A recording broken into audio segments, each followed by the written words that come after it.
Hello people of the tube and welcome back to another review. This is also a collaboration review just like the last one. My name is Chris. And I'm William the Real Deal. And we are here to review a film that, once again, I thought I had reviewed. But once again, after I checked, I apparently never got around to it. This is Wes Craven's Last House on the Left, a 1972 horror film about two girls going to a concert.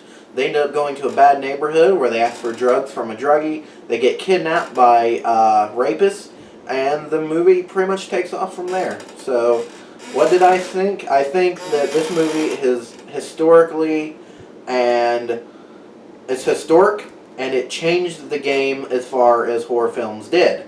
Because of this movie, the new bar was set, and people tried to outdo it. The Italian horror films tried to outdo it, and a lot of people tried to outdo it. I think this film has decent acting, good setting. It was filmed up in Connecticut in the forest, and it actually looks like an actual forested area. And it really shows the time in which it was made, the 70s. They talk about women's liberation. The music is more of the counterculture movement, and the early hippies. And it's I like it. It's a really enjoyable film even to this day. Yeah, I mean, without question, it is definitely a historical film, and for its time is considered pretty good. But even though during the film it has some flaws, some little minor things that kind of make you question. But despite that, it's still good. It's still interesting.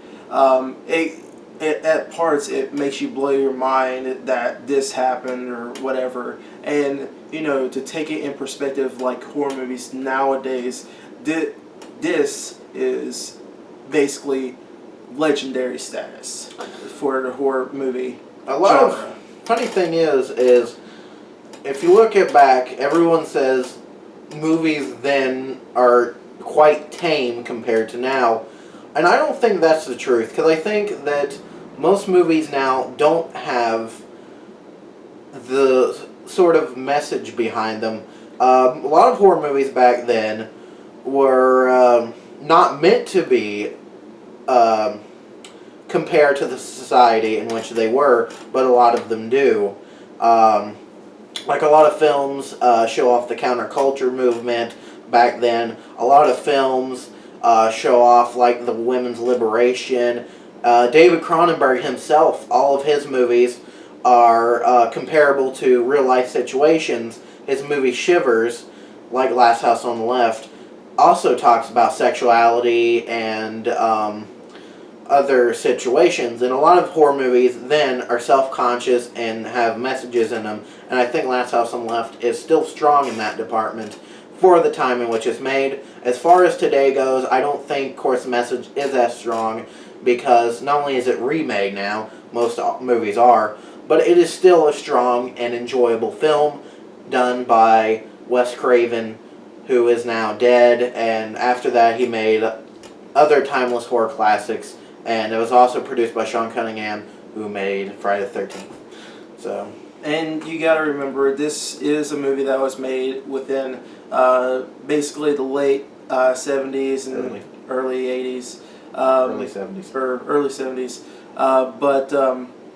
And in comparison to, watching Last House on the Left, in comparison to watching horror movies nowadays, a lot of horror movies nowadays completely rely on CG. This movie in general, it doesn't really necessarily have a lot of CG in it, so it doesn't necessarily rely on it, and it basically makes it good that it doesn't necessarily need it. So it's a strong film, and that's one of the reasons I really enjoy this film.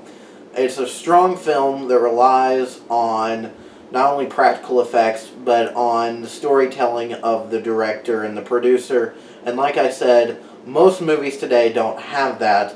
The only time you can really see movies that rely on a strong story, strong character development, aren't really the Hollywood films that we're getting today. It's more along the lines of movies from other countries like Australia, France, Germany. They're putting out what we were putting out in the 70s now, except unlike now, their movies feature more defined messages. Gaspar Noé has been doing it for years, and that's basically it. I think that it's a strong film now, as strong as it was then, and like John Carpenter said, Last House on the Left is a film that you watch, and it's like a strong cup of coffee in the morning. It makes you go, wow. So, as far as Last House on the Left goes, I would definitely give it a thumbs up, and if you've never seen it, check it out. You won't regret it. And without a doubt, if you guys are into the classical old horror movies way back in the day in comparison to now's, this is something that should definitely be recommended. I recommend it. Definitely after watching it, it's pretty good. It's pretty interesting. It definitely blew my mind clear out of the water. So, yeah. And that's it. I give it a thumbs up. I give it a thumbs up. 2 thumbs ups means it's a good movie. Go check it out if you haven't seen it. All right. So, peace the fuck out. Peace.